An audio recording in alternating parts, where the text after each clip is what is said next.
Well, each year we read about investors who've been swindled out of their hard-earned money and how few South Africans actually plan enough to make it through retirement.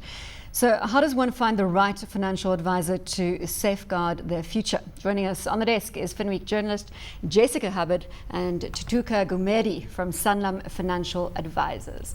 Thanks again for joining us. But before we go any further, Money 101, and I don't know if you can get a glimpse of this, Money 101 in Finweek. I'm going to just read you the headline here.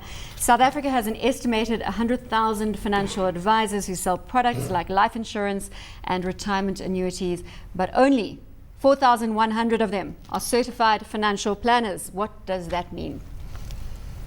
Should we be concerned? Of those 100,000 people, how many are approaching all of us here? You should not be concerned, and being a CFP is not the end of it. It's not the be-all and end-all. It's not the be-all and end-all.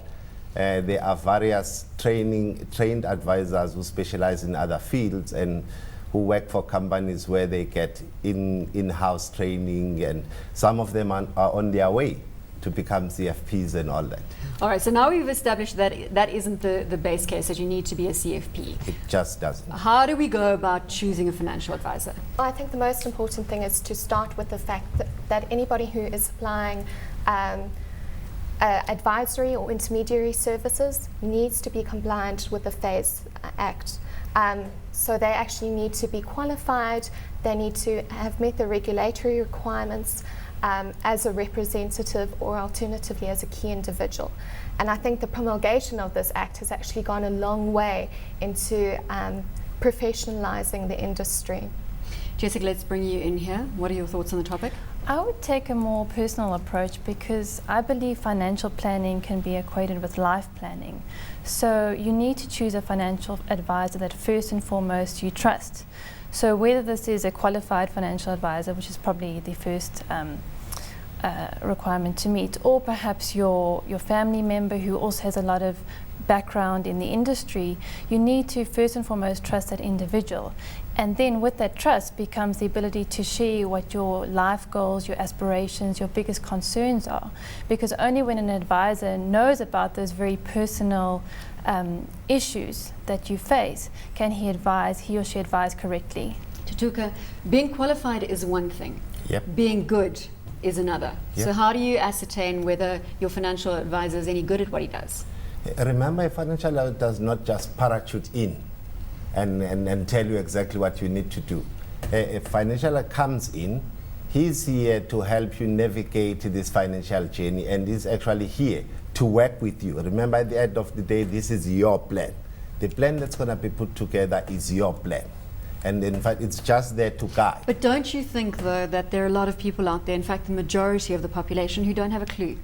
So it's not really my plan. I would say if I was getting somebody to advise me, they would need to tell me what to be doing with my finances. Exactly. That's what he comes in to do. Gather all the information from yourself, put together this plan, and come. And in that process, there is an educational process for you as well. It's just not him telling you this. You learn in the process. We cannot all be professionals in every sphere of life. Remember, these are skilled professionals who come with their skill. They know what they're doing. But do they all know what they're doing? That's what I'm trying to establish here. Yes, they all do. Mark? I mean, I'll probably play the devil's advocate here. One, I think the point Jess made there about it being a life plan is very, very important. This is not something that happens. It doesn't parachute in and simply say, cool, everything's sorted now. At the end of the day, we've chatted on this show before about responsibility. In financial planning, if you don't take responsibility for it, you are simply not going to. It doesn't matter. You can have the best planner in the world, it's not going to come through.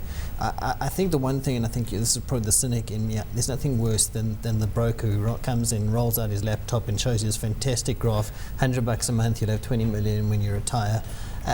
And unfortunately, that has been a big problem in South Africa. I mean, we have very poor levels of savings anyway, and when you get told you're going to stick away $100 and get 20 million, it's very tempting. It's tempting, but it's not real. And that's not planning, that's product pushing. And I think that what we've seen in the last couple of years has been a shift toward better quality financial planners, genuine financial planners, as opposed to product brokers. And I think when you look at the new exams that they're all taking at the moment, you're looking for quality people. And I mean, to give an example, when I first took out my first savings product, the guy came there, literally rolled out the laptop, said this was what was going to happen, signed the paper. Now, I mean, in my case, I've just moved to a financial planner, and I've gone through a 2-month interview process, basically saying, can I actually tolerate you and can you tolerate me? And are we actually going to agree that this is a plan that goes on for an extended period of time? And it's not just something that we're looking at because I need a commission on it. And I think that's such an important, it is a life journey. It's something that if you get it wrong, I mean, there's a saying, you only got one shot at life with just one lap in life. It's basically, if you get it wrong, it's wrong. So this is as serious as marriage. At the end of the day, it's you married to a number of people. Are you out there to take her? Yes. Somebody you wanted to add? Yeah, I think what the FASE Act has done is actually incorporated a level of protection for the consumer of financial investment products. Basically, because it's now shifted the onus onto the provider to actually prove that the advice that they are giving is appropriate for the consumer that they're dealing with. They have to maintain written records. That sort of thing has shifted, I think, the focus much more in terms of getting them to provide the right sort of level of service. That's what I was looking for earlier, is the track record. I think you've got to have a solid track record in terms of the advice that you have helped other people with. It's part of the deal. It's part of referencing. If you're really spending or giving your life savings to somebody else, you would want to do some due diligence of sorts.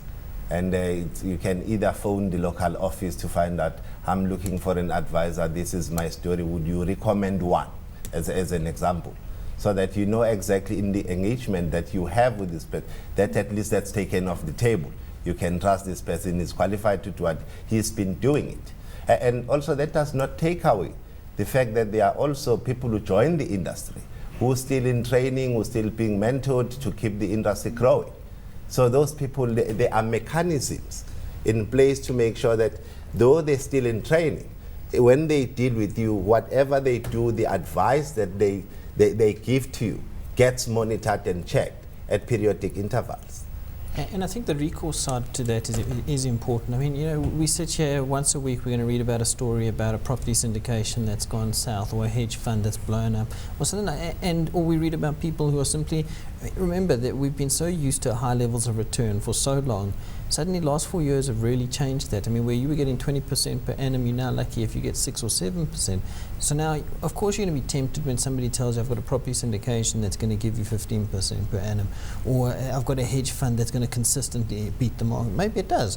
But the problem is, where's the recourse when it does go wrong? And I think that's where certification and registration ultimately does give you some protection. I'm still a little more interested in your 2-month relationship building exercise with your financial advisor. Yeah. Tell us a little bit more about that journey. Yeah, well, I mean, basically it's a question of do you actually care? I mean, do you actually care what my plan is? Do I actually care what my plan is? Well, I hope you care. I don't really care. But I think it is. But it's we're not really on that kind of basis yet. And the question is do I actually know where I want to go? It's very well, all well, good and well to say I'm going to save 10% per annum and per month and I'll be fine. But the question is, will I be fine? How many kids do I have? What are their disabilities? I mean, this was scenario planning. Scenario planning. Yeah. And, you know, where are they in their education, for instance? So basically what we had to do was we had to go and sit down. We had 4 or 5 meetings, and each time I had to go back and provide additional information, talk about my budget, what can I cut, where can I... And the thing that appeals to me about that approach is like I actually care. My financial planner cares what I'm going to be doing, what's my career, what kind of tax level am I, do I have people advising me around my external taxes as well as what's being paid through the company. So I think to me that is important, because I think you forget that, you know, money is one thing, savings and insurance is the second part, but it's actually got to be part of a plan, because, you know, what happens if one of the kids falls sick, or I lose my job tomorrow? There's got to be a kind of path that you get steered along. Well, this sounds as though financial planners are almost becoming life coaches now. That's basically what they are. And the point that we need to make here before we get to that is that you spoke about consumer protection.